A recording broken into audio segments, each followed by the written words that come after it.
Olá pessoal, tudo bem? Sejam bem-vindos mais uma vez ao canal Ciências da Saúde e nessa aula eu irei falar sobre Listeria monocitogênese, que é um tipo de bacilo gram-positivo.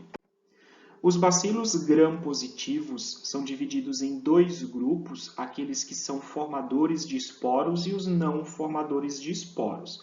Não deixem de assistir aqui no canal todas essas videoaulas em que eu já falei sobre cada uma das espécies formadoras de esporos, assim como também hoje finalizando com Listeria monocitogênese, esse grupo de bacilos gram-positivos não formadores de esporos. Então, a Listeria monocitogênese e o Corynebacterium diphtheriae são os dois gêneros e aqui são as duas espécies de maior importância médica que são bacilos gram-positivos não formadores de esporos.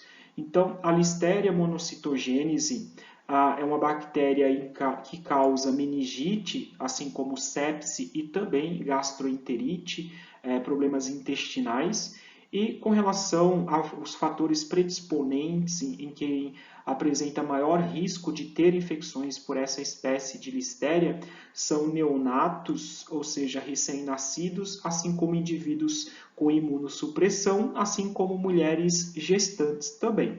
Não há vacina com relação à prevenção para evitar uma infecção por Listeria monocitogênese e até então a única forma de prevenção é por meio de métodos de controle microbiano como a pasteurização, principalmente de produtos lácteos, que são os principais alimentos que podem estar contaminados por essa espécie de Listeria, assim como outros alimentos também podem ser fontes de infecção. Então, com relação às características gerais dessa espécie de Listeria, são bacilos aeróbios ou anaeróbios facultativos, gram-positivos. A Listeria monocitogênese é uma bactéria que apresenta vários flagelos, portanto, essa bactéria apresenta motilidade, só que essa motilidade é realizada por cambalhotas, que é uma motilidade completamente diferente comparado a outras bactérias que também são flageladas. Quando essa espécie ela é cultivada em meio agar-sangue, apresenta um padrão beta-hemolítico pela capacidade dela produzir hemolisina, que é um tipo de toxina que causa hemólise de eritrócitos que estão presentes no meio agar-sangue. Como eu já falei, essa espécie faz parte do grupo de bacilos gram-positivos não formadores de esporos. Desenvolve-se a temperaturas entre 1 e 45 graus Celsius. Está amplamente distribuída na natureza, toleram teores elevados de sal. Então, isso é importante porque alguns tipos de alimentos, mesmo apresentando um alto teor de sal, podem ainda ser contaminados por Listeria monocitogênese, resistem à desidratação e são bactérias em que podem causar doenças tanto em animais assim como em seres humanos. Aqui nessas duas imagens podemos observar nessa primeira figura aqui obtida por coloração de Gram, pelo método de coloração de Gram, podemos observar a presença de vários bacilos gram-positivos, que é característica morfotintorial da Listeria monocitogênese. E aqui nessa outra figura podemos ver aí uma imagem em 3D da Listeria monocitogênese, né? E podemos aí visualizar a presença dos flagelos, que são estruturas que permitem essa mobilidade, essa motilidade em cambalhotas dessa espécie. Um detalhe importante é que essa espécie ela só é móvel em uma temperatura entre 20 e 25 graus Celsius. Então, temperaturas inferiores ou superiores a entre 20 e 25 graus Celsius, ela não apresenta motilidade.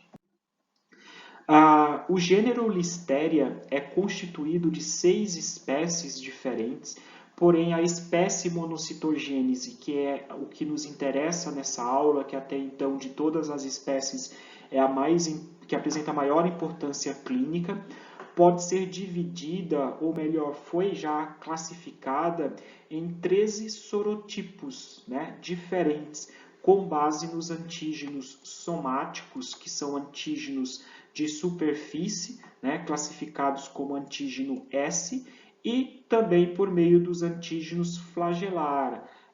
No caso, o antígeno flagelar é conhecido como antígeno H. Então, esse antígeno H, né, flagelar, é com relação a antígenos presentes no flagelo bacteriano, que são as estruturas que permitem motilidade a essa espécie.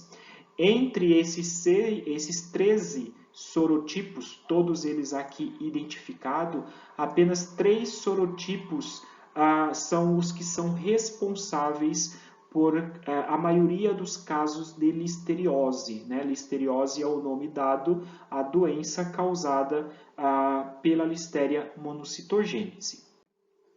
Então, como eu já citei anteriormente, a listeriose é o nome da doença causada pela Listeria monocytogenes, no caso a listeriose humana, porque pode, né, outros animais também ter infecções por essa bactéria. Então, a listeriose é uma doença causada pela ingestão de alimentos contaminados por essa espécie de Listeria, e assim o indivíduo ele pode apresentar, uma vez que ingeriu esses alimentos contaminados, desde surtos de gastroenterite febril, problemas gastrointestinais, assim como meningite e sepsis em recém-nascidos, né, em grávidas e em indivíduos imunodeprimidos, no caso adultos imunodeprimidos. Essa doença apresenta um alto índice de mortalidade e a listeriose é a causa de 38% dos óbitos nos Estados Unidos relacionados a doenças de origem alimentar.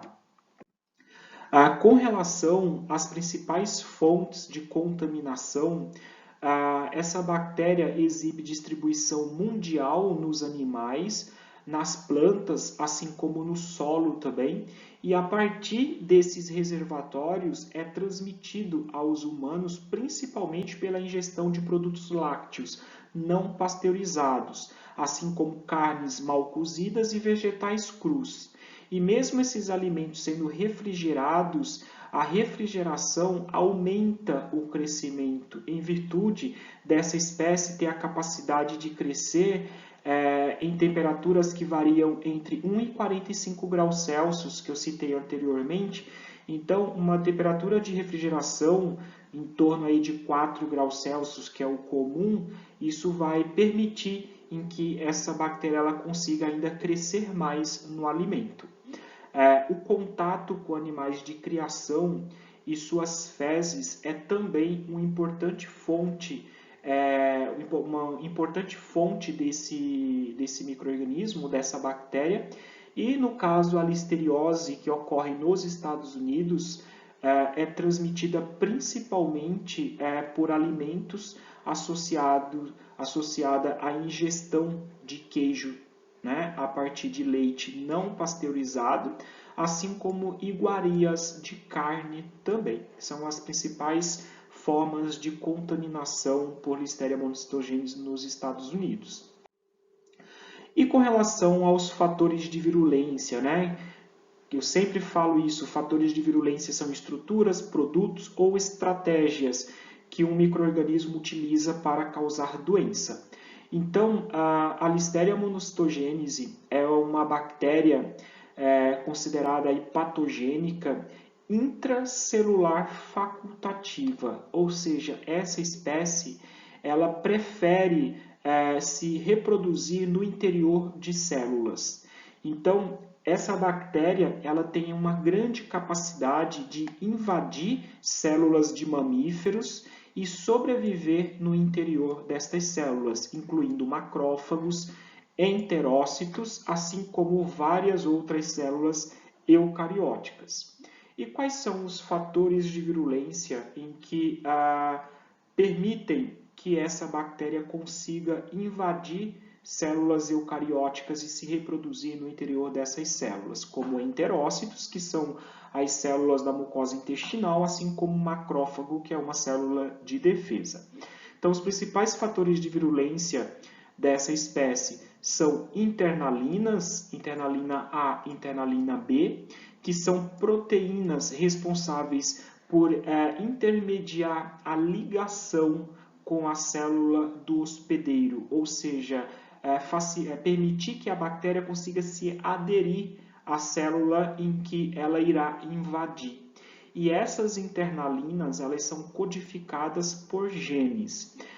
Outro fator de virulência, até então é considerado o maior e mais importante fator de virulência para a Listeria monocitogênese, é a listeriolizina O, que trata-se de uma hemolisina. Também tem a fosfolipase A, é uma enzima que hidrolisa as ligações éster presentes nos fosfolipídios, que são os principais constituintes da membrana celular, e também a CTA, que significa proteína indutora de montagem da actina.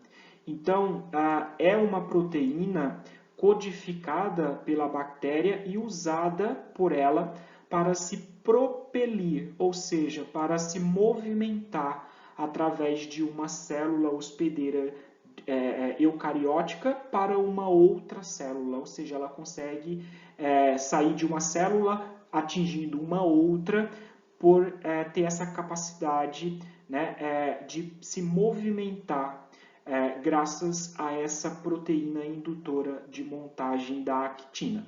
Então, aqui são os principais fatores de virulência em que essa espécie utiliza no seu mecanismo de patogenicidade. Já, nos próximos slides, eu irei falar sobre cada um desses fatores de virulência, como que eles participam no mecanismo de patogenicidade. Então, daqui a pouco eu irei falar novamente sobre cada um desses fatores.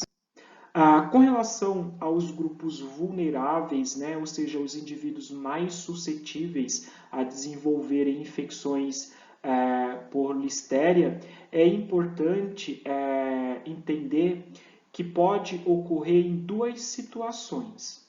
No caso, no feto ou em recém-nascidos, né, como resultado da transmissão transplacentária ou durante o parto.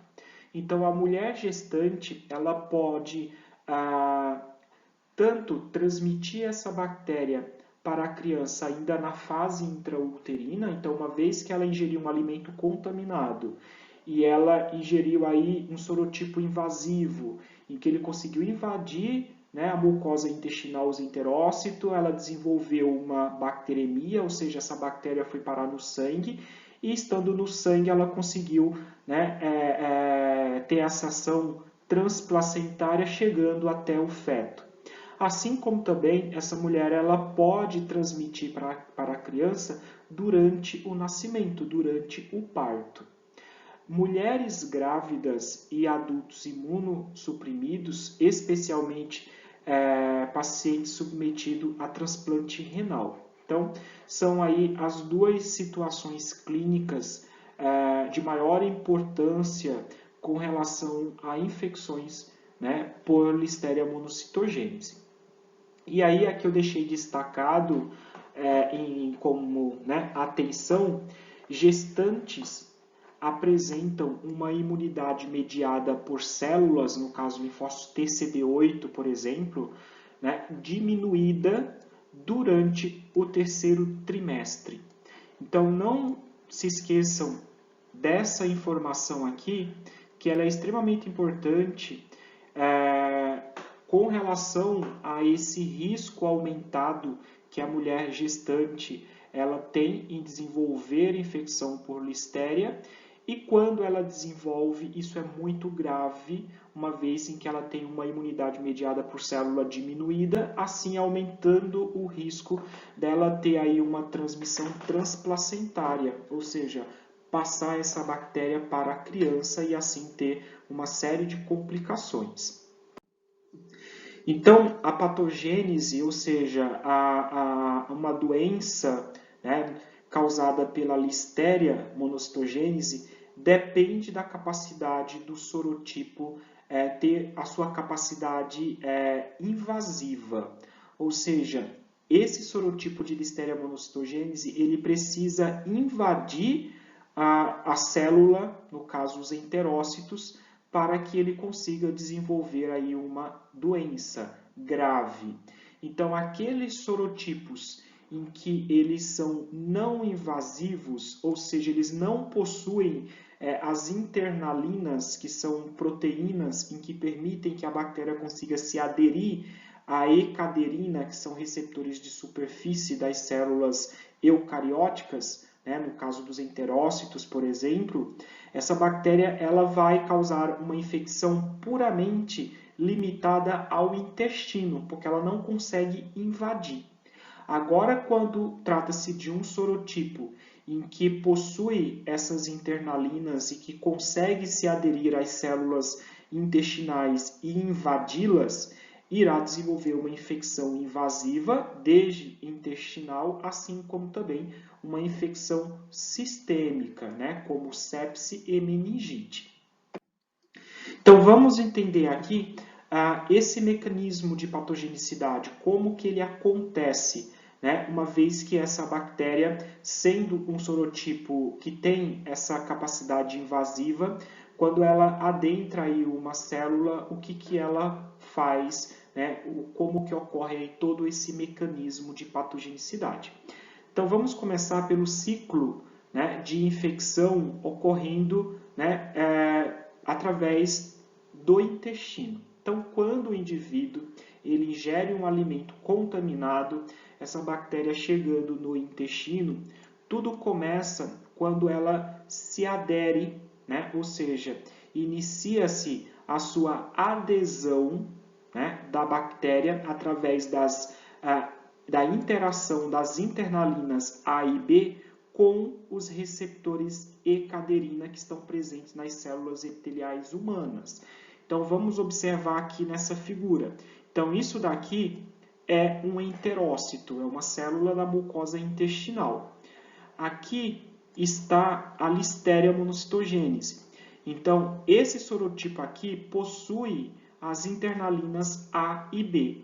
Então, essas internalinas A e B, elas conseguem se interagir com receptores de adesão do tipo E-caderina, que estão presentes na membrana do enterócito. Então, quando ocorre essa interação, o enterócito ele vai endocitar, vai realizar um processo de endocitose, que é como se fosse uma fagocitose, mas aí seria uma fagocitose caso esse processo estivesse ocorrendo aí em um macrófago, por exemplo, que é uma outra célula que também pode ser infectada pela Listeria monocitogênese. Então, houve aqui a adesão perfeita com o enterócito, e aí essa bactéria ela é completamente endocitada ou completamente fagocitada. E aqui temos a bactéria, né? Aqui está presente a bactéria protegida por um fagossomo, ou seja, aí por uma estrutura formada a partir, né, da própria membrana do enterócito.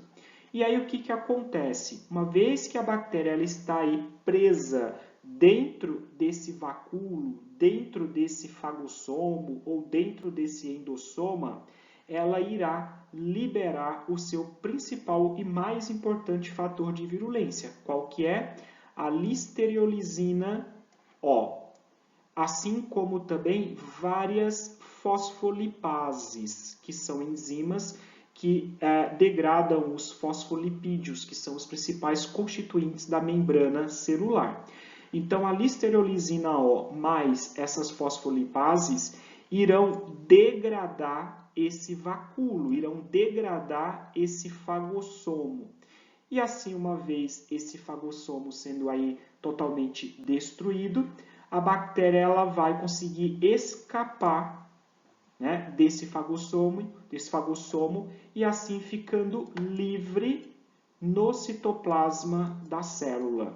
Pode ser qualquer tipo de célula. Então, no caso aqui do enterócito, que é a célula aí da mucosa intestinal, a bactéria ficará livre no citoplasma da célula. E, estando livre no citoplasma, ela irá se multiplicar. E aí, dando continuidade aqui nesse processo, após essa bactéria se multiplicar no citoplasma, uma outra proteína de superfície, que é aquela proteína ACTA, né? Essa proteína de superfície da bactéria induz a polimerização intracelular da actina.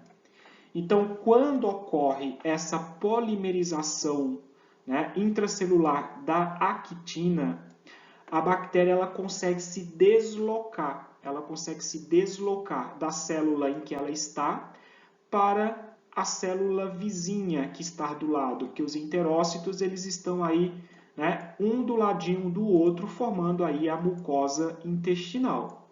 Então, a bactéria ela vai conseguir se deslocar desse enterócito em que ela conseguiu se reproduzir em direção à célula vizinha, né, por meio desse foguete de actina que é formado a partir dessa polimerização, né, dos filamentos aí de actina.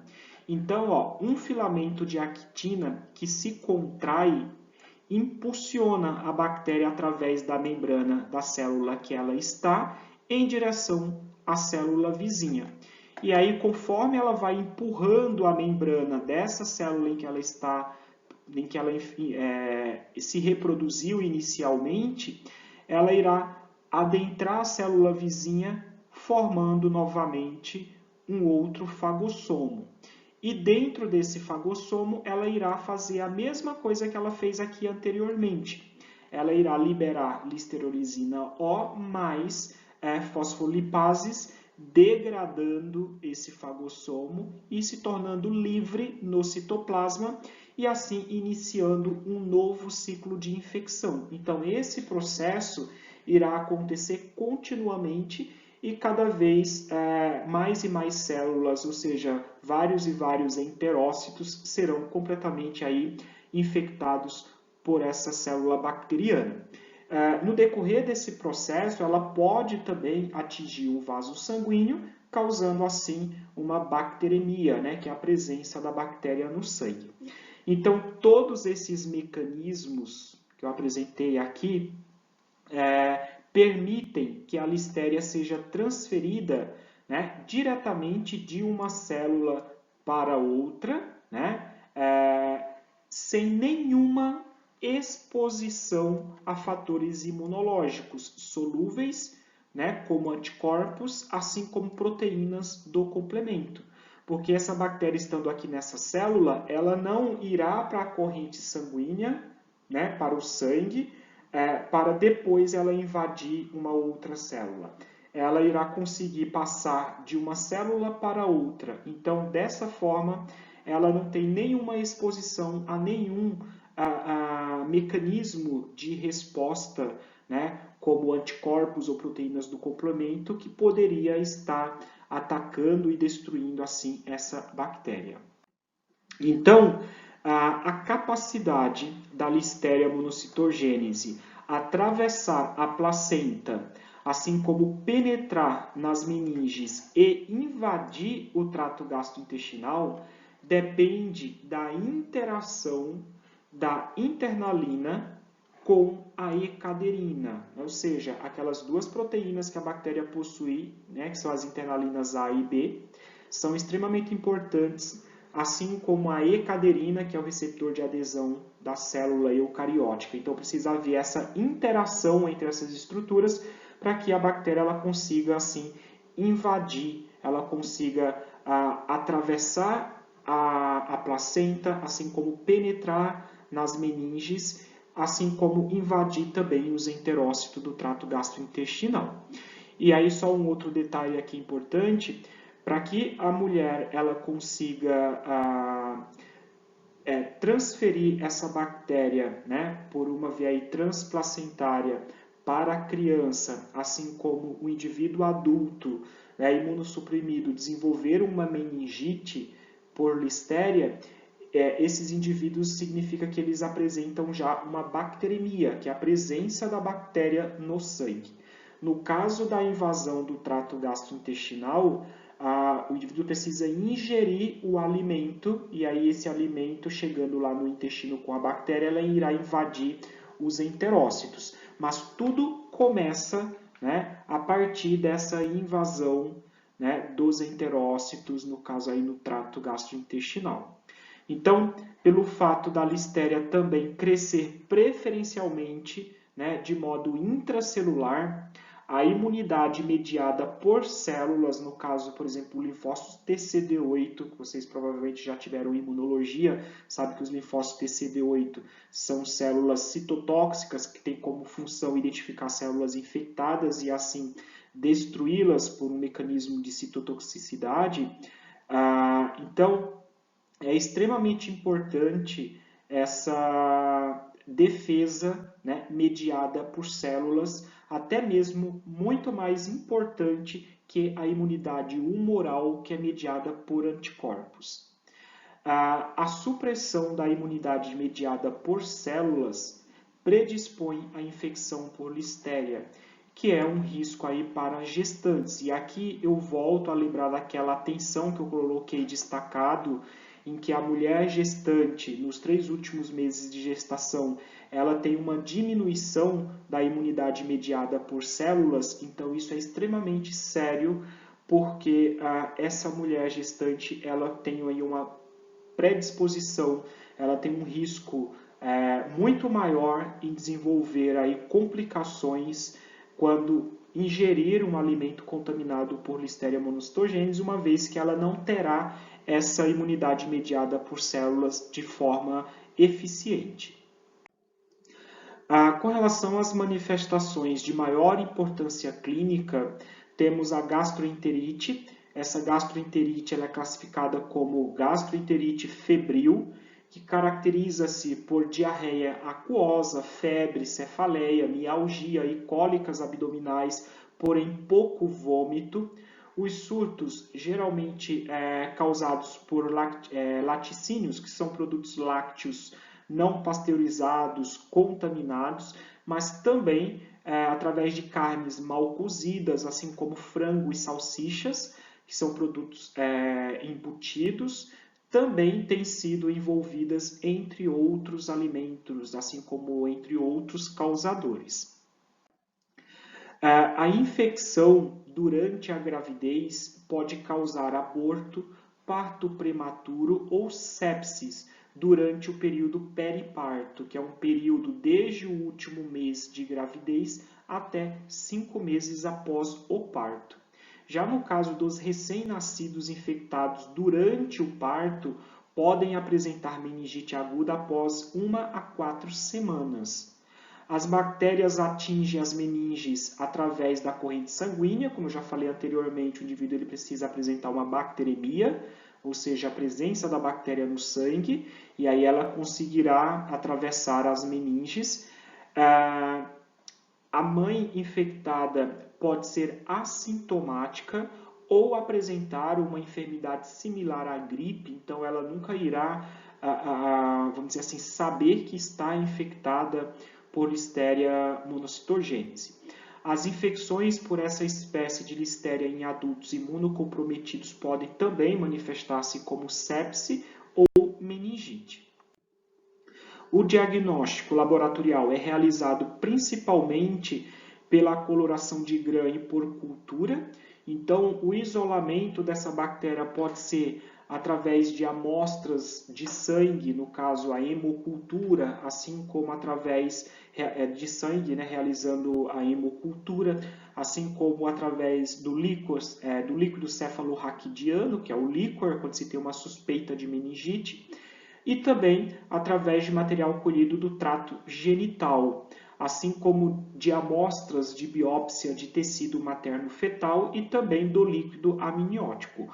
O cultivo é realizado por semeadura direta em meio agar-sangue, com uma incubação de 18 a 24 horas. E com relação ao procedimento, né, de diagnóstico dessa espécie, como eu já falei, o cultivo é realizado em meio agar-sangue. Então, quando ocorre a semeadura nesse meio e depois do período de 18 a 24 horas de incubação, observa-se colônias pequenas e cinzas, apresentando uma zona estreita de beta-hemólise, porque essa espécie ela é classificada como beta-hemolítica, porque produz listerolisina O, que é um tipo de hemolisina. Então, após o crescimento dessas colônias, é realizada a coloração de Gram. Então, através da coloração de Gram, é possível detectar a presença de bacilos gram-positivos regulares, como podemos observar aqui nessa imagem. Ou também pode ser observado cocobacilos arredondados curtos, semelhantes a difteroides ou certos estreptococos, que é o que às vezes confunde, né, quando faz a microscopia a partir da coloração de Gram. Mas outros testes devem ser realizados para confirmar, né, para identificar essa espécie de listéria. E aí o próximo teste é o teste de Camp. Esse teste de Camp ele vai dar um resultado positivo. Esse resultado positivo do Camp não confirma ainda o diagnóstico de Listeria monocitogênese, porque outras espécies de bactérias também são Camp positivo, como por exemplo o Streptococcus agalacti, que é uma bactéria que também pode colonizar o trato gênito-urinário de mulheres gestantes, que também é Camp positivo. Então, o Camp dando positivo aqui é sugestivo de Listeria monocitogênese. Aí outros testes devem ser realizados, como por exemplo o teste da catalase, que no caso da Listeria a catalase é positiva, que isso descarta, no caso, o Streptococcus agalacti, porque o gênero Streptococcus é catalase negativa. Então, aqui o teste da catalase, dando positiva, você já se aproxima mais do diagnóstico aqui, no caso da Listeria monocitogênese. E aí, por tratar-se de uma bactéria que é flagelada e que apresenta motilidade, tem a necessidade de avaliar a motilidade dessa bactéria. No caso da Listeria monocitogênese, a motilidade é positiva, como podemos observar aqui, nesse meio semissólido, podemos observar aqui um crescimento, né, para as laterais, né, ou seja, a bactéria ela se espalha quando cresce, né, a partir da picadura central que foi feita com a agulha bacteriológica. Então, a gente consegue observar aqui que é uma motilidade positiva. Mas a confirmação e diferenciação é realizada por testes de fermentação de açúcares. Então, como nós podemos observar aqui nessa tabela, a catalase para a Listeria monocitogênese é positiva, motilidade é positiva, padrão, né, hemolítico é positivo, então essa bactéria ela é beta-hemolítica. E com relação à fermentação dos açúcares, podemos observar que a oxidação, a fermentação aqui dos açúcares, no caso da dextrose e ramanose, é positiva, e manitol e xilose, oxidação negativa. Então, através desses testes aqui de fermentação de açúcares, é uma forma de como identificar, né, a espécie Listeria monocitogênese, assim como confirmar essa espécie também.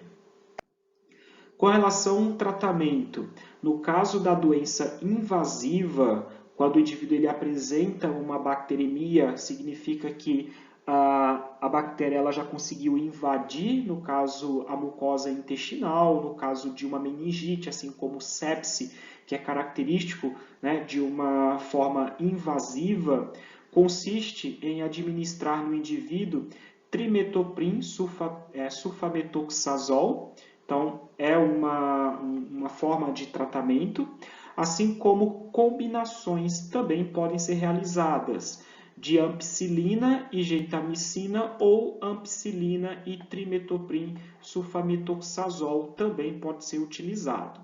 No caso de indivíduos alérgicos à penicilina, pode ser feita aí uma associação de trimmetoprim sulfametoxazol mais rifampicina, ou pode ser apenas o trimetoprim. No caso de ciclosporinas de primeira, segunda e terceira gerações, assim como fluoroquinolonas, não são ativas contra a Listeria monocitogênese. Devem ser tratados durante um período de 3 semanas, dependendo do estado imunológico, e no caso de pacientes HIV positivos, podem fazer o tratamento permanentemente. Linhagens resistentes a esses fármacos são raras, e no caso de uma gastroenterite ocasionada por Listeria não invasiva, né, em que não tem a capacidade invasiva, não requer tratamento farmacológico, no caso, tratamento com antibióticos. Com relação à prevenção, é difícil, uma vez que não há imunização, então recomenda-se limitar a exposição de mulheres grávidas e pacientes imunossuprimidos às fontes em potencial de infecção, como animais de criação, produtos lácteos não pasteurizados e vegetais crus, assim como também pode ser realizada a administração de trimetoprim sulfametoxazol a pacientes imunocomprometidos para prevenir a pneumonia por pneumocistes, que também previne infecções por Listeria monocitogênese, evitando assim, prevenindo a listeriose. Então, pessoal, finalizo aqui essa aula sobre Listeria monocitogênese. Qualquer dúvida que vocês tiverem, deixem aqui nos comentários, que o mais rápido possível eu irei responder. E até a próxima aula.